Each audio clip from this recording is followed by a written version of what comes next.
Hi, I'm Megan, Coordinator of Illawarra Youth Landcare. I'm going to show you a range of tools and resources that are helpful for you to carry out any bush regeneration project on your site.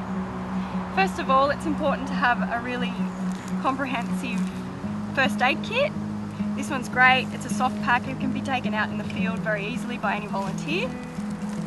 We've got a hat, safety glasses, which are important to wear when you're working around woody weeds that could potentially cause an eye stick injury. We've got a kneeling board for those times where you're going to be kneeling a lot, working, doing micro weeding, that sort of thing. You want to make sure you've got good posture and your volunteers are safe. Resources such as regional weed guides are really important for you to help ID weeds as weeds and make sure that you're not mistaking a weed for a native species. You also want to make sure that you're wearing the correct personal protection equipment.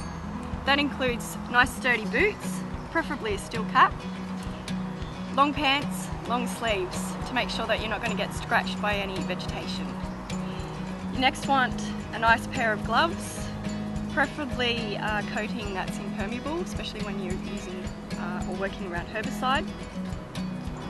And then we've got a range of tools that are useful for the range of techniques that we're going to demonstrate. Loppers, which are great for working with woody weeds, in particular lantana, small privet, anything where the cut and paint technique may be used. We've got a saw that's appropriate for crowning, secateurs for removing seed heads and fruiting parts that need to be bagged and removed from site. We've also got an axe and drill, which are really handy for the drill and fill technique as well as frilling. Next we've got herbicide, but make sure you're using a registered herbicide and you're consulting the material safety data sheet. If you're ever in doubt, you can always consult your regional noxious weeds authority for more information. We've also got small tools which are useful for removing any tubers or root systems from the soil or to loosen up the soil when you're hand removing weeds.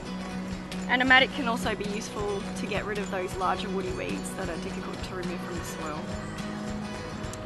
So if you are volunteering with a group and you do have any allergies or injuries, it's important to let your coordinator know this so they can best manage you on the site and make sure that you're safe at all times.